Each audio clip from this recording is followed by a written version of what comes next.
Welcome everybody, and welcome back to this new video of mine about how to get your first client. I'm going to give you guys a step-by-step guide on how to outreach, how to check if they're running ads, and how to find what kind of businesses to contact. So let's not waste any time and let's get into it. The first thing you have to do is to try to find a business on Google Maps. Unless you use Apollo or a lead scraper, you have to scrape your own leads in the start if you don't invest in any of those. But let's say we're looking for dentists. Here we have a few different dentists. Let's go to this one, for example. There we have it.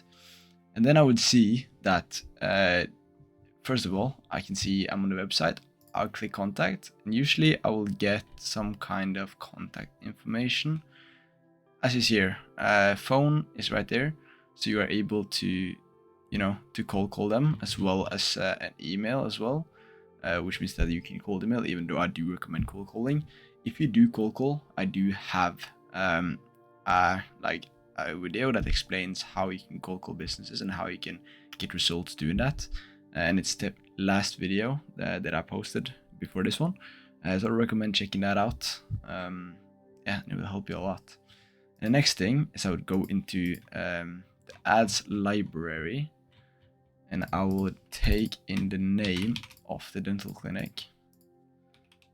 Then I would click like this, and I would check. Right now, these guys are running ads. And basically, you can see that they're running ads from August 2023, which means that it works. I mean, usually when businesses are running ads for more than a few months, it's usually because it works. So right here, it wouldn't be an ideal client, especially if you're doing if you are running ads for them, for example.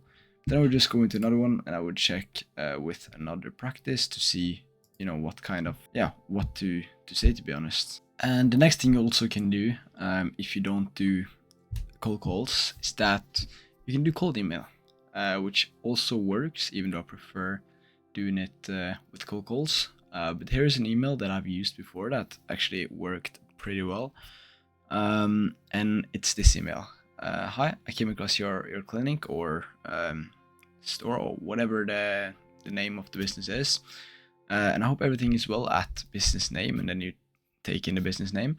And the reason I'm reaching out is that we're looking for serious clinics that can handle our leads and wherever you are, you take out name of area to that place and an area, and then you say, I see that you've been running business name for a good while now, and that you have got good references.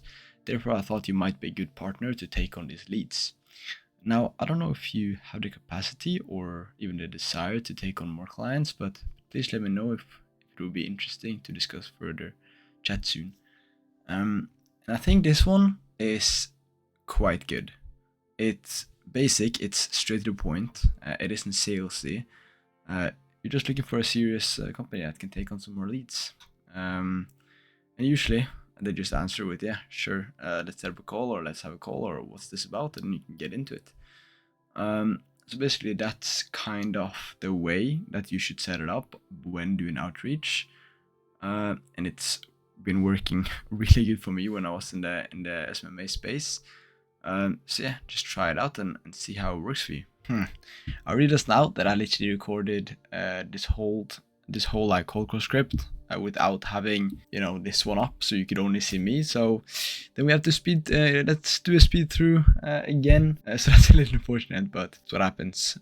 So if you decide to do cold call, which I do recommend, especially for local businesses, I would start out with let's say his name is John. Hey John, this is just Marcus here calling. I was wondering if you could possibly help me out for a moment. If you sound to my tone there, which I explained in my last video about cold calling, it's really like confused tone. It's like, I'm not sure who I should be talking with. And when you have that kind of tone, it makes people want to help you. It's like, okay, what is like human behavior 101? When someone needs help or is in need of help, the first instinct of a normal human being is to help them.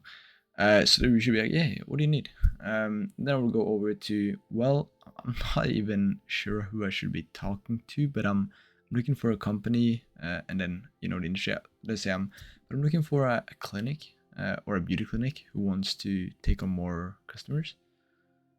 And who should I be talking to about that? If it's the gatekeeper, if you get straight to the to a decision maker or something like that, I would just leave it at there.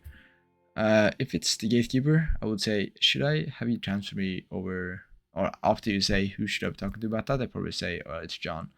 Should well, should I have you transfer me over to their voicemail, to leave a message so they can call me back later if they like. And if the gatekeepers give you their number direct line, I would just basically go into, hey, it was just Marcus here, calling. The gatekeeper, or not the gatekeeper, but this dispatcher, or the name of the gatekeeper, mentioned that you might be in charge for handling getting more customers or something like that. And then I would just get into questions, ask good questions, like, okay, so I mean, what are you guys doing now to get more customers? How long you been in that for? I mean, so what's caused you to maybe, it depends on what they do, but let's say, so what caused you to do Google ads, rather than Facebook ads, or rather than just focus on referrals or different kinds of social media platforms or something like that? Because it makes them talk, it gets them to talking, and it gets you to understand more about the situation, what they're doing now, how they're getting customers. Is it working? Is it not working? Is it working okay? Could it work? Could it be better?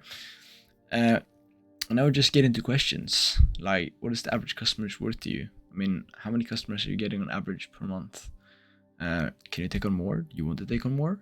Like, if you want to take on more, why can't you take on more? I mean, why aren't you getting enough leads? And those kind of things. And I would just, I have more in-depth video on that in my last video. And if you want even more in-depth and just get questions from me, I have a Discord down in the description that you can look into, so that, yeah, you can get better answers to all the questions you might have. So that was basically the video. If you follow these steps, literally, like I said here, you will land your first client. So yeah, just stop procrastinating, just get into it, and you will make it happen. So yeah, with that said, I wish you luck, and I'll see you in the next video.